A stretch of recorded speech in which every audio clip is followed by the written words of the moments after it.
ایک جوان تھا ایران میں طالب علم، کہتا میں نے خواب میں دو شخصیتوں کو دیکھا۔ ایک مولا کا ذاکر تھا مشہور، اور ایک مولانا تھے جو حوزے میں پڑھاتے تھے، مطلب ممبری نہیں تھے، مجلسی نہیں تھے۔ کئی لوگ ہوتے ہیں عالم ہوتے ہیں بٹ مجلسیں نہیں پڑھتے۔ کہتا میں نے دیکھا امام حسین اور حضرت عباس موجود ہیں۔ قاضی عباس کے ہاتھ میں ایک ڈائری ہے، امام اس سے نام کچھ لکھوا رہے ہیں، کچھ لکھے ہوئے ناموں کو مٹا رہے ہیں۔ کہ جب میں نے ڈائری دیکھی تو اس میں خطبہ، ذاکرین جو پڑھنے والے ہیں، وہ کوئی مرثیہ خان ہو کوئی بھی ہو، ان سب کے نام لکھے ہوں۔ امام کہہ رہے فلاں کا نام لکھ، فلاں کا نام مٹا۔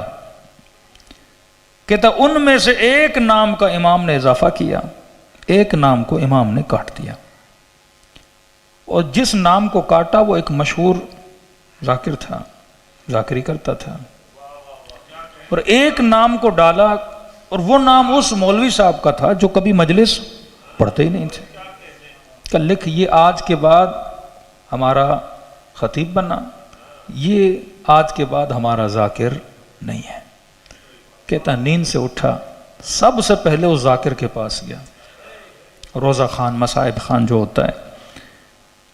میں نے کہا کہ کئی دنوں سے واقعاً آپ مجھے نظر نہیں آ رہے، کسی مجلس میں، کسی اشتہار میں آپ کا نام میں نہیں دیکھ رہا۔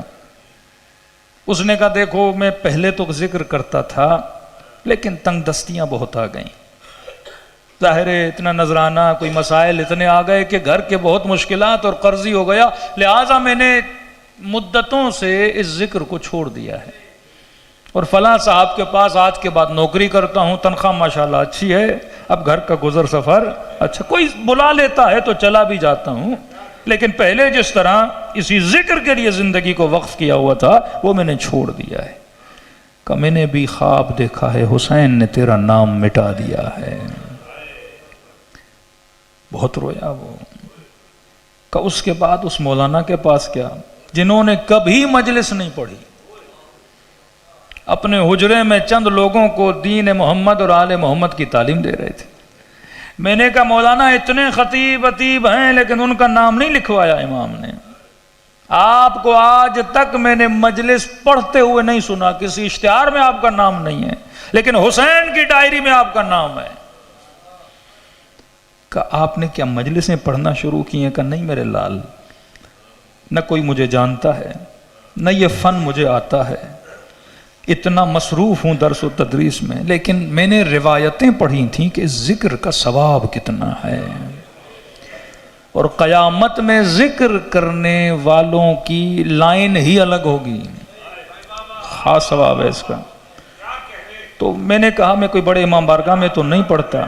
کہتا ہے 10 دن محرم کے اپنے بچوں کو اپنے گھر کے کمرے میں بٹھاتا ہوں، 2 روایتیں امام کی سناتا ہوں، 2 جملے مصیبت کے سناتا ہوں، اور آخر میں دعا کرتا تھا مولا حسین میرا نام بھی اپنے ذاکروں میں لکھ لیجئے۔ کہا کہ قبلہ دنیا کو پتہ ہو یا نہ ہو، حسین نے آپ کا نام لکھ لیا ہے، تو ایک ایک آنسو جو اس ذکر میں بہتا ہے میرے عزیز وہ سیدہ کے رومال میں جمع ہوتا ہے، لیکن آنسو اس آنکھ سے بہے جس میں معرفت ہو تو کیا قیمت، حسین اس زبان سے ادا ہو جس زبان نے ادب کیا ہو تو کیا قیمت، ہاتھ وہ اٹھیں جنہوں نے خدا کا ادب کیا ہو تو کیا قیمت۔ فرمائے خلوص دل سے مجھ حسین کو سلام کرو، خدا تجھے ثواب زیارت حسین عطا کرتا۔